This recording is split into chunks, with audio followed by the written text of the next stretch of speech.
They don't know.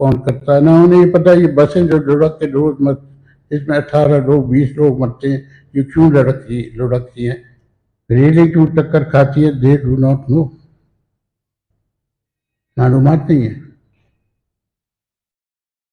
और ये social media इस गैप को फिल नहीं करता, it is mainly for complaints and criticism. ये मेरा ख्याल है, ये जो लिखता हूँ उसमें भी कह चुका हूँ कि इसकी ज़रूरत है नौजवानों को सियासत में इन्वॉल्व करने के लिए।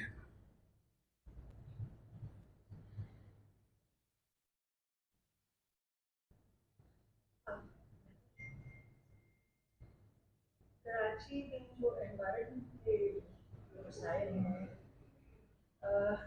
वो इसके बारे में आप क्या समझते हैं कि वो किस हद तक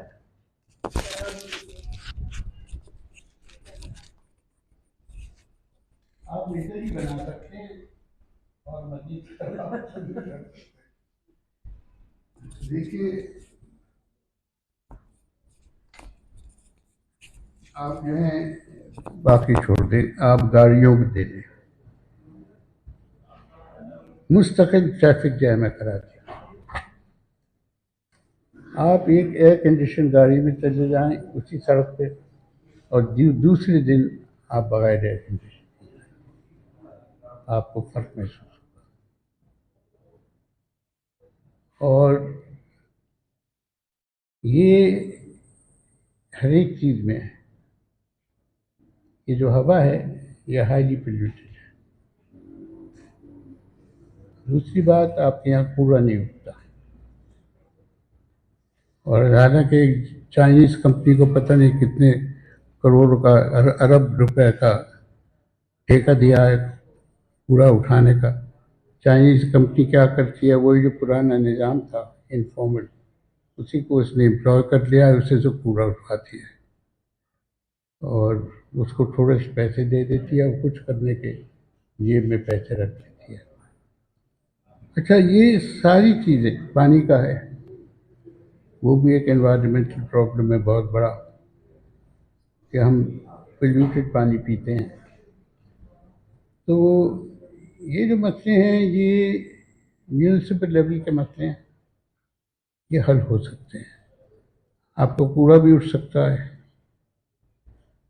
आपके ट्रैफिक मैनेजमेंट के ज़रिए आपके ट्रैफिक जैम भी कंट्रोल किए जा सकते हैं टू एन एक्सटेंट। उसके लिए इंफ्रास्ट्रक्चर की ज़रूरत नहीं है, इसके लिए आपको इदारे चाहिए जो ये काम करें, और वो इदारे लोकल लेवल के होंगे तभी करेंगे। डिस्ट्रिक्ट लेवल पे मेरे ख्याल में मुश्किल है कि ये चीज़ जो है आप सारे डिस्ट्रिक्ट्स को दे दें, उनके कोऑर्डिनेशन नहीं होगा और मुश्किल से होगा। तो मेरा नहीं ख्याल कि ये चीज़ें मौजूदा सेटअप से के नतीजे के ज़रिए से हल हो सकती हैं। You will learn to live with it. You will learn to live with it.